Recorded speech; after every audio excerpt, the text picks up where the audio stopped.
Abiy akkamalee dallanee jira nugusu xilaawwan faati muudama fudhachuu diduu fi gadduu andargaachoo faati Abiy aangoo gadhiisuu qabdaa jedhame mariin kun kahuun isaayyuu akkamalee Abiy aarsee jira. Abiy nama gosi kiyya Itoophiyaa nu deebitin argatu nami akka kiyya Habashaaf tahu Amaaraaf tahu ka deebi'ee isinii dhufuyyuu waan jiru hin sa'u. Na dhabdanii jennaan yoo anangoo kan gubbaa kahee wanni isin beekuu qabdan bakka kiyya Oromiyaa irraa dhufuu ka danda'u Jawaar Mohammadiitu jira beeka. Lamma isin jibbitan sanittu jira beeka. Baqqalaa Garbaattu jira beeka. Kan caala maal isinii godhaa jirra. Oromiyaa keessatti waraan amma kan deemuttu jiru abaaboo balleessuun salphaa miti duulaa Wallaggaatti Gujii Booranaa godhaa jiru argaa jirtan. Wanni ani hin godhin dhakaan ani hin buqqisin jirtu maali na hubachaa hin jirtani. Isiniif jedhe yeroo amma kana deeggarsa uummata kiyya dhabee jira. Gaafii Sidaamaa taanan deebisuu hin dandeenyu dhaabuu hin dandeenyu. Waraan itti argine waraan itti bansiifne referendamii uummata ammoo diduu hin dandeenyu. Dimookiraasii jechuun kana uummati Sidaamaa naannoo ta'uu fedhuuf bulchuu barbaadannaan humni dhaabuu danda'u hin jiru. Kanaaf wanni nu dur jira rakkoon guguddoodha yoo biyya kana kaaboliin bulchinaa jennu taanan namalee falli bira namalee malli bira namalee karaan bira hin jiru ammallee taanan na duub dhaabbadha dhakanatti hin darbina miilna jala hin fuudhina aanumaa nami Habasha tahu yoo kaan deemu taate amma deeggarsa Oromoo na dawartanii jirtanii yoo aan deemu taate lammaattu jira beeka yoo aan ka deemu taate Jawaarittu isinii qophaa'ee isin eegaa jira. Yoo an ka deemu taate Baqqalaa Garbaafaattu jira filannoo qabdanillee beekaa jedhee isaan doorsisuuf sodaachisuu fi carraaqee ture.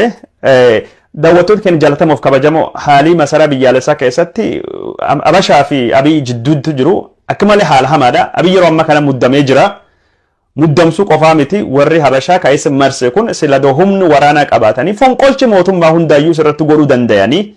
Sodaan namni kun natti immoo kan irratti xiyyeeffachaa jiru ammatti paartii Biltsiginnaa mootummaa naannoo Amaaraa ka Ihaadigi isaan wajjin jechuun Biltsiginnaa Oromiyaa wajjin ta'ee hundeesse Habashaa kan gubbaattu xiyyeeffadha. Izeemaa fi hariiroo Biltsiginnaan dameen Oromiyaa qabdu sagantaa biraatiin gabaasa addaatiin isinii dhiyeessa. Ka ammaan tana ammoo jechuun Abiy aangoo gadhiisuu qaba. Abiy biyya bulchuu hin dandeenye biyyiti diigamaa jirti ka jedhu Biltsiginnaa naannoo Amaaraati warri kan gubbaattu xiyyeeffadha. Warri kunin Abiy irra gammachuu guddaa hin qabani gammachuu qofa yoo ta'ani aarii guddaa qabani warri kan keessa nama tokko lama sadii maqaa isaanii himuu barbaada. Ka jalqaba namni ani sanitti himuu barbaadu obbo Nugusuu Xilahuuniti. Nugusuu Xilahuun torbaan kana muudama Abiy Ahmed kenneefi fudhachuu didate. Muudamni Abiy kenneefi kunini dubbii himaa yookaan ammoo itti gaafatama hariiroo addunyaa ka paartii Biltsiginnaa bakka awwaluu abdii kenneef Abiy Ahmed isaa kenne bakki kan hin barbaadu jedhee didatee jira. Bakki kana muudama Abiy kenneefi ka fudhachuu didu Nugusuu Xilahuun kun jechuun warra Amaaraa keessa ejjannoon isalleen ejjannoo gara giddu waleessattuu dhiyaatu ka Abiy waliigalaa jedhamee yaadame. Namni kun nama Amaaraa Arsii keessatti magaalaa Asallaattu nam dhalate. Nama jechuun Oromaara Karoorsullee keessatti gahee guddaa qabu jechuudha. Nugusuu Xilahuun kunin ammaan tana namni Abiy ajajisaa dhagahuu didate Abiyyiitu ka isa. Kanaan dura gaafa Abiy waa'ee nagayaafa araarafa televiziyoonii gubbaatti dubbatu san isanii yaadattanii dhaamsa kana afaan Oromootii fi afaan Amaaraallee na dubbadhi yookaan nu dubbadhi dhaamsa Abiy dubbate sani. Ummati afaan Tigirinya dubbatullee waan jiruufi warri Eertiraallee warri Itoophiyaallee afaan Oromoo dubbatullee waan jiru ትንሽ መልእክት እስኪ በኦሮሞኛ በለልን በኦሮሞኛ ማል ጀደ Abiy ካሜራ gubbaatti afaan Tigiree hagi xiqqaan sullee narraa badee jedhe yeroo sanitti Abiy inni silak isatti Oromoo fakkini dubbatu qabasise yookaan yaadachiise Abiy ammoo haa ta'uuti malee Oromoo biratti iyyuu akkan inni danta Oromoo hin qabne na fakkeessa jedhe Nugusuutu aare ture. Nugusu jechuun nama jiddu galeessati nama Abiyyiin baay'ee walii galu. Nugusuu kanatti muudama kennameefillee fudhachuu didate. Nugusuu kanattu ammaan tana muummicha ministeera Abiy Ahmed wajjin rakkoo guddaa keessa jira jechuudha. Kalammaffaa hogganaani Biltsiginnaa paartii naannoo Amaaraa ka Abiy wajjin rakkoo guddaa keessa seenuu jiru ministeera Haajaa Alaa biyyaati. Ministeerri Haajaa Alaa kunin obbo Gadduu Andargaachoo naannoo Amaaraatti dhufa Walloo Kaabaa. Gadduun nama agawuti beesii cimaa yookaan ammoo deeggarsa cimaa Amaaraa keessa hin qabu keessattuu beesii Amaaraa ka Gojjamii fi Gondar harkaa hin qabu. Gadduun kunini warra gara jiddu galeessa jiran keessa warra Amaaraa keessa warra dubbiin sabaaf sablammii kulleen akka tokkotti galtuu fi nama jechuun Abiyyilleen walii galu warra Oromaaraa lammaffaa wajjin tahee jechuun jijjiirama mootummaa wayyaanee garee jechuun dhumirratti buqqisuu irratti gahee taphate keessa nam takka. Obbo Gadduu Andargaachoo dubbiin isattuu jirtu dubbii lama. Dubbiin tokkoffaan araara goobsoo galaana Abbayyaa yookaan galaana Mormorii kana dubbii Abiyyiin laaqee balleessee goobsoo laga kana ka gurgurate mootummaa Misriitii fi mootummaa Ameerikaa fi akkasumas baankii addunyaa wajjin ta'uun bu'aa Itoophiyaa dabarsee ka kenne Abiy Ahmediiti waan inni balleesse kan amma sirreessinaan jechuun waan hin danda'amne jedhe Abiyyi irraa gammachuu akka hin qabne ibsachaa jira. Obbo Gadduu Andargaachoo araarii amminattuu kenname kunini yoo tolellee yoo badellee itti gaafataman na fakkaachuu deema. Ammoo dubbii kan kalaaqatee dubbii kan hammeesse dubbii kana odoo hin beeyne nuun hin mari'atinuu dhoksaanii mootummaa Misrii wajjin waan fedhu godhaa kaa ture obbo Muummichi Ministeeraa Dr. Abiy Ahmediiti. Kanaaf waan inni laaqee waan inni hammeesse waan inni baballeesse ammatti sirreessuu dandayuuni akka malee rakkisaadha. Sanii mitiyyuu ofii isaatii laaqee ofii isaatii balleesse ammaan tan ammoo akka nu jechuun sababa rakkoo taane quba nuttu qabaa jira kun fudhatamaa miti jedhee dubbachaa jira. Obbo Gadduu Andargaachoo karaa afaan Ingilishii kanallee rakkoolee qabanii obbo Gadduu Andargaachoo bakka kanaafillee bakka ministeera haajaa alaa kanalleetti gammachuu guddaa hin qabanii kan qofaayyuu odoo hin taane obbo Gadduu Andargaachoo rakkoon isaa kabira bakka araaraa keessattuu gaafa Washington DC deeman kanaaf achiin duuballeetti araara Washington DC gubbaatti namni waan kana godhe muummicha ministeeraati. Muummichi ministeeraa inni adda durummaan waan kan keesseenuu qaba. Ani jijjiirama kanallee keessatti gahee guddaa taphadhe haa ta'uuti malee waan marii laga Abbayyaa ka Washington DCtti godhamaa jiru kana hogganuu yookaan waan kana ittiin deemuu hin barbaadu jedhee aangoo irrallee kahuufillee dhiyeessee ture. Bifuma suniin aangoo irraa kahuullee baatu araara kan keessatti ammaan tana gahee hangafummaatiin yookaan adda durummaatiin isaa miti ka dubbii marii mootummaa Misrii wajjin deemu gaggeessaa jiru ministeera bishaanii fi ministeera jallisii bishaanii fi humna elektirikii injiinar Silashii Baqqaleetu waan kan ittiin deemaa jira isaa miti. Kun maal jennaan adda durummaanii Gadduun waan kanaan deemuu fedhii waan hin qabnee fi Gadduun afaan Ingilishillee is dhibaa akkuma duratti dubbannee Washington DC gaafa turellee gaazexoonni Misrii itti qoosaa turanii sila Itoophiyaan ka gudii taatu ministeerri bishaanii biyyi suni Itoophiyaa dandamatee jedhamee haasawaa turame karaa miidiyaa hawaasummaatiin Gadduu Andargaachoo Ingiliishin isaa we are here for with diridir we are not sigibgib we don't need any dibidib fa jedhee dubbatee jedhanitti qoosaa turanii Gadduun akka malee gammachuu hin qabu. Gadduun Abiyyi waan balleesse fi ammaan tanatti sababa nu godhatee quba nuttu qabaa jira jedhee Abiyyi irraa gammachuu guddaa hin qabu. Gaaf isaan Washington DC deemanii gaddeebi'anii araarii sunini sila ka waliigaltee ministeerii maallaqa Ameerikaa yookaan ammoo treasurer hogganaa ture ka dookimentii waan araara kana namni David Suliman jedhame qopheesse mootummaan Itoophiyaa akka mallatteessine muummichi ministeera ajaja kenneefi gaddeebi'anii yeroo kan gubbaattu fakkeenyaa fi Abiyyi gaaf isaan biyyattu deebi'anii ani mari'adha isiniin jedhe malee yoo mallatteessa isiniin jedhe quba warrattu qabe warra balaaleffachuu fi carraaqee kun akka malee isaan gaddisiise ka dubbii kan laaqee dubbii kan hammeesse Abiy Ahmed mataa isaati. Garuu akka waan keessa hin jirretti nu hamata akka dubbii nu balleessinetti yeroo hundaayyuu quba nuttu irbaa kun dogongoraa jedhanii Abiy Ahmed komachaa yookaan hamachaa turanii. Gaafa san malee gaafa ministeera haajaa alatti dubbiin Misrii kun hammaatte jechuun wanni goobsoo laga Abbayyaa kun hammaatte Misrii wal dhabanitti ministeerri haajaa alaa dippiloomaatota ka biyya hundaayyuu yaamee achi gubbaatti Abiyyi waan arraba fakkaatu dippiloomaatota walumaa galatti ministeera haajaa alaa walumaa galatti hundi isaanii arrabsee ture. Isinittu laga Abbayyaa dabarsee kennee dippiloomatii taatanii biyya Itoophiyaa bakka buutanii ka dubbachuu qabdan biyya alatti waan tokkollee hin dubbanne uumaa hin goone isini rumichi garaachate kun foon qurxii fi wayinii isini dhiyeessine jirra deema gara keessan guutadha rumichi jedhee arrabsee. Obbo Gadduu Andargaachoo balleessa isaatiif Abiyyi ka hidha gurguratee jedhamee mootummaa Misriitii fi mootummaa Ameerikaatii fi akkasumas mootummaa baankii addunyaa gurguratee jedhamu sababa kufaatii isa gar keenyatti deebisa jedhee hedduu irra hin gammanne. Waliigaltee jechuun David Suliman qopheesse bakka bu'aanii ministeera maallaqa Ameerikaa ke qopheesses sababii katahe siladoonni Sochii biyya Raashiyaa gubbaatti Al-Siisiin waliigaluu baatee achittu deemnee Ameerikaatti mari'annaa jedhee adoonni hayyama kennuu baate kun hunduun dhalatu jedhee obbo Gadduu Andargaachoo akkasii fi gammachuu guddaa Abiyyi irraa hin qabne ka itti aanu ammoo namni Abiyyi irraa gammachuu guddaa hin qabne Dammaqa Mokonniiniiti. Dammaqa Mokonnin jechuun itti aanaa muummicha ministeera Itoophiyaati.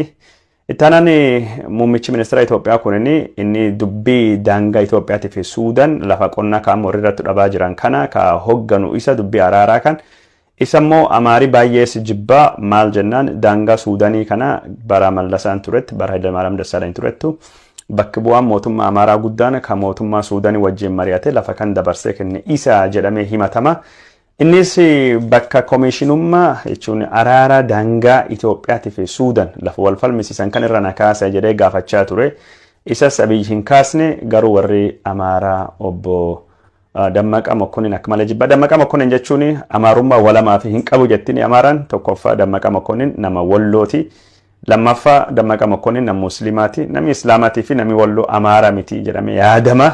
Kan irraa kan kahe nama bu'aa amaaraa dabarsee kenne amma kan amaaraa fi deebisee lafa gurgurate nu deebisiisu jechuun nu arrabsuudha jedhamee duulii guddaan irratti godhamaa ture. Keessattuu warra Goojjamee ka paartii Biltsiginnaa naannoo amaaraa keessatti dhageetti guddaa qabu ka Abiin wajjin jiran birattu obbo Dammaqa Mokonnin akkasittuu hamatamaa ture.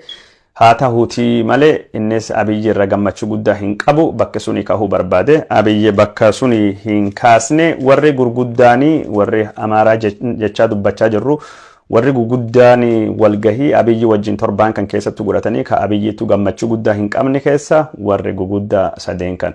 Warri sadeen kun jechuun yeroo jijjiiramee gara dhumaa dhufe jijjiiramee qeerroo Oromootiin finiine jijjiiramee Abiyyii fi Lammaa Aangootti furguggeesse. Yeroo gara raawwii dhaqqabu warri jijjiiramee kunin akka dheegii guddaa hin dhangalaane akka wayyaananii aangoo karaa nagaatiin gadhiistu tokkummaa Oromoo fi Amaaraa waan Oromaaraa jedhamu hundeesse aangoon akka karaa nagayaatiin fonqolchi mootummaa malee hin dabarre Hayilamaariyaam Dassaalany irraa gara Abiyyiitu akka inni darbu warri godhani.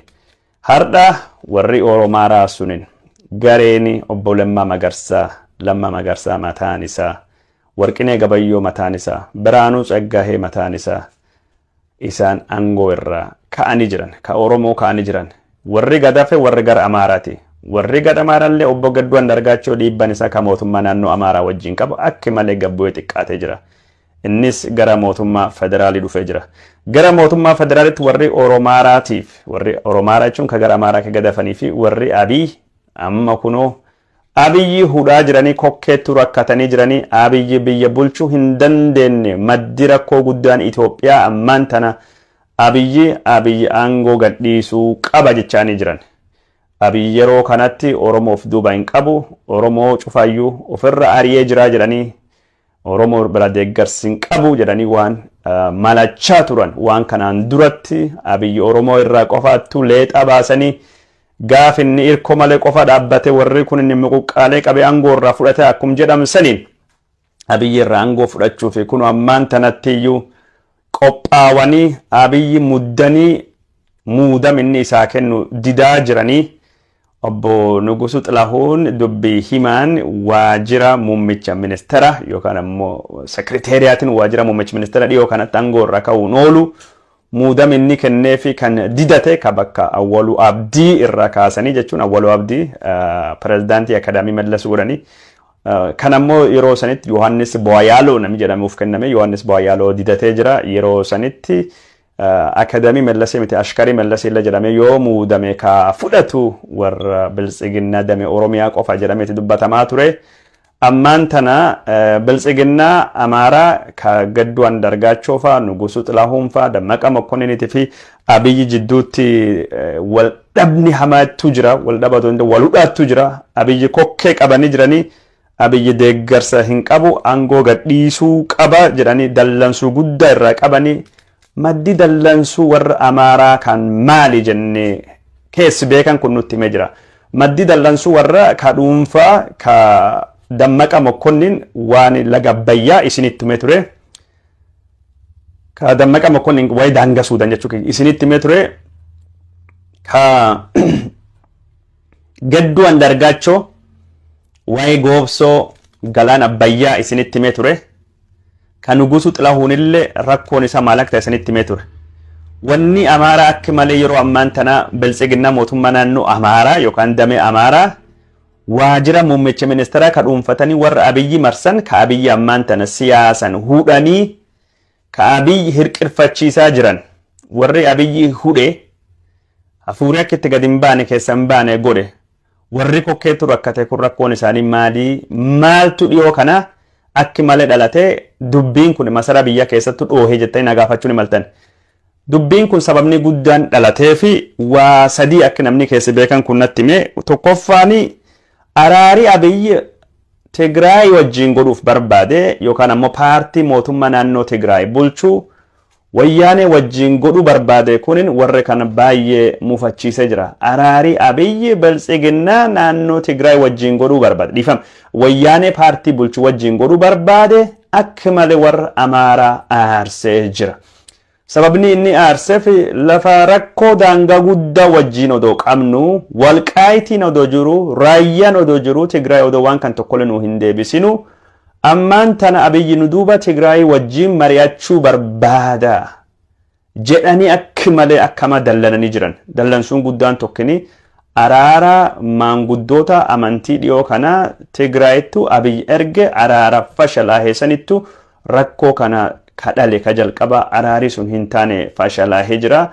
Abiyyi maanguddoota araara Tigraayitti erguun warra Amaaraa baay'ee mufachiise warra federaalistii jedhame Abiyyi gaafa rakkoon dhufe muddame akka biyyi Amaaraan hudhaa jirtu argaa waan jiruu fi warra kan wajjin dhaabbachuu dandayaa jedhanii sodaa guddaa waan qabanii fi odoo nuun hin mari'atinu hayyama kenna malee beekamtii isaan kennaniif malee sila beekamtii kennuuf illee nolani.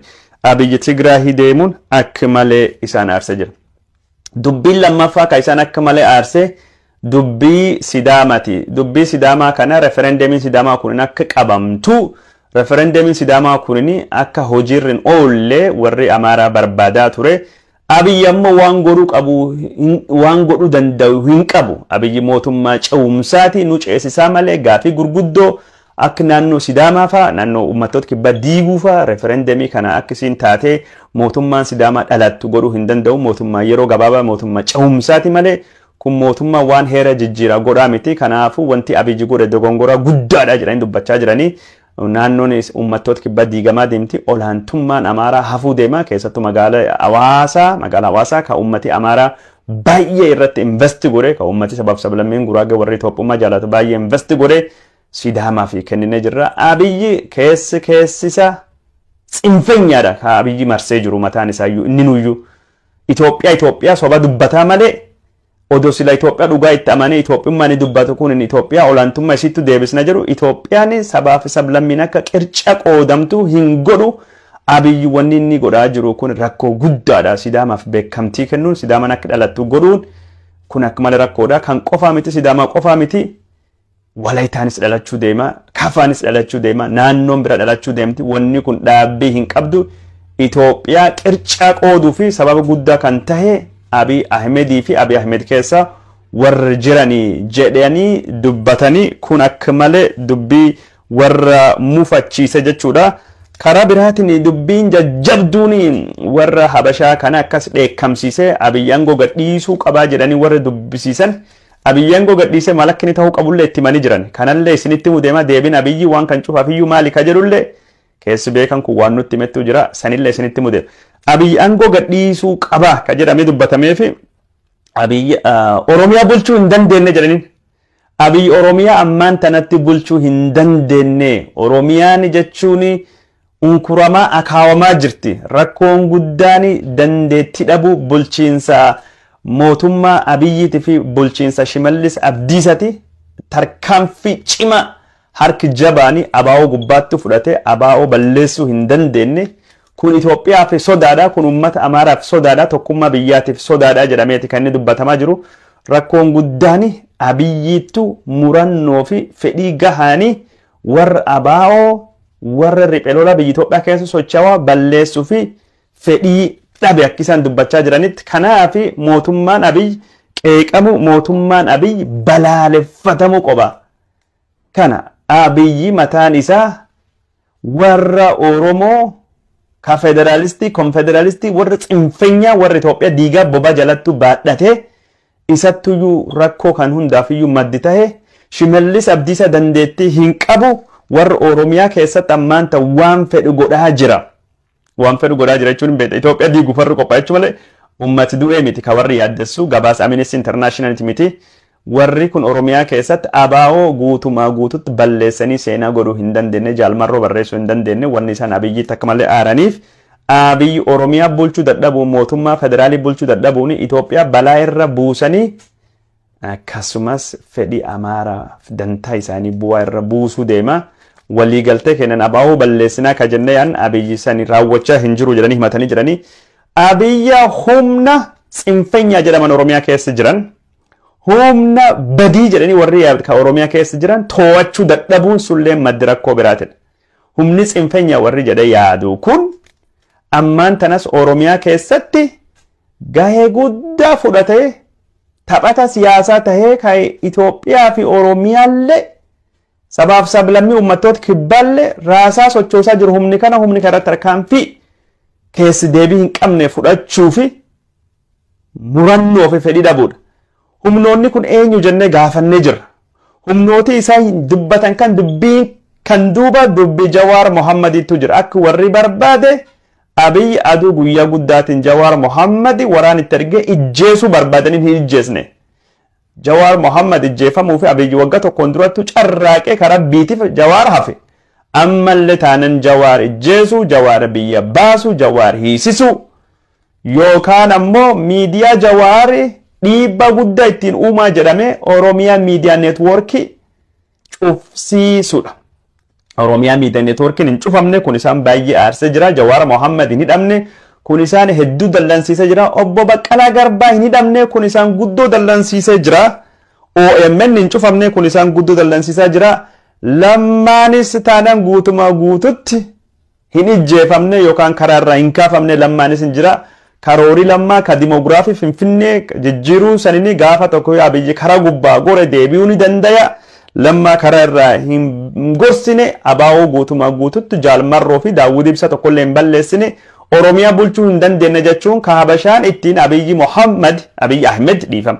Abiy Ahmed ammaan tan kokkeetti seenanitti rakkachaa jira waan kana Abiyyi kanaafuu aangoo gadhiisuu qaba yoo jedhani warri waan kana dubbataa jiranii jechuudha. Kan qofa odoo hin taane Abiy Ahmed jechuun muudama kennaa jiruuni warra jechuun ilaalcha gara bitaattuu cillaanfatu ilaalcha sabboonummaa Oromoo ka Abiyyi mataan isaa sabboonummaan Oromoo xiqqeessaa jedhe yaadu ilaalcha tsinfenyaa namni jajjabeessu isa muudamtoota isaa keessa Dr. Birhaanuu Masqal Abbabaa Sanyii faatii cuftunu amma kan ambaasaadder Suleemaan Daddafoo ambaasaadder Itoophiyaa ka Imaaraatii Arabaa jiru Imaaraatii Ittihad Arabaa jiru isa hundayyuu kaasanii wanni kun cuftunuyyuu maalidha Abiyyi tsinfenya marfamee jira waadan ati nuu seente ka olaantummaa Itoophiyaa fiduu fi waadan ati nuu seente ka tokkummaa Itoophiyaa jabeessuu kan guutaa hin jirtu biyya bulchuu hin dandeenye Abiyyi aangoo gadhiisii jechaa jiruun warri Habashoota yeroo ammaan tana daawwattoota jaalatamuuf kabajamoo wanni haalii masaraa biyyaalessaa keessa jiru Abiyyi yeroo ammaa kanatti muddamee jira Oromoo takkuuf bira hin qabu waan kan Oromoolle mari'achaa hin jiru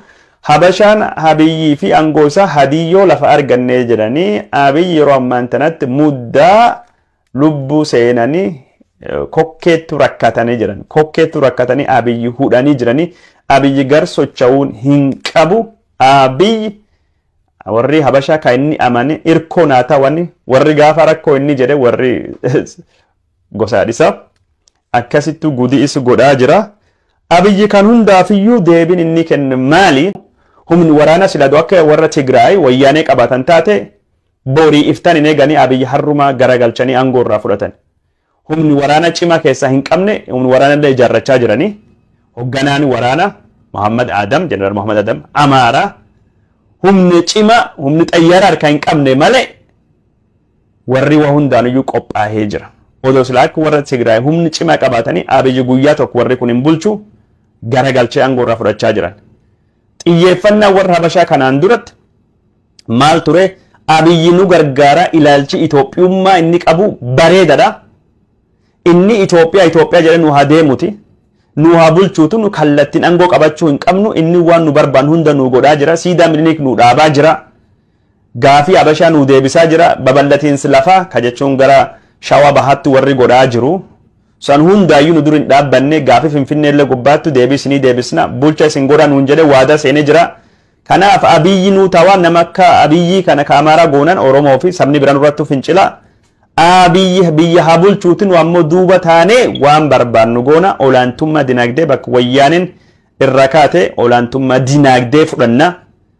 Olaantummaa dinagdee qabaannee olaantummaa jechuun aadaa olaantummaa seenaa kan ni qabna. Soft power jechuudha. Olaantummaa muuziqaa, olaantummaa miidiyaa, olaantummaa aartii, olaantummaa bashannanaa waan kan cufaayyuu hin qabna. Kaafaanii jechuudha. Achiin boodatti ammoo olaantummaa dinagdee fidanne jennaan olaantummaan siyaasaa dinagdee wajjin dhufa. Amaaraa dinagdeen jaaruu keessattuu nagada karaa biyya alaatii fi biyya keessaa, karaa Jabuutii, karaa baaburaa, Finfinnee, real estate keessatti waan akkana kan keessattuu jajjabaannee qabachuudha. Birookiraasii Itoophiyaa keessatti olaantummaa qabnu itti fufsiisuudha jedhamee yaadamaa ture. Amma Abiyyi dadhaba ta'uu hubatanii Abiyyi Oromoo biraa akka inni deeggarsi hin qabne irkoo akka inni hin qabne waan hubataniif Abiyyi aangoo gadhiisuu qaba. Abiyyi must go jechaa jiran.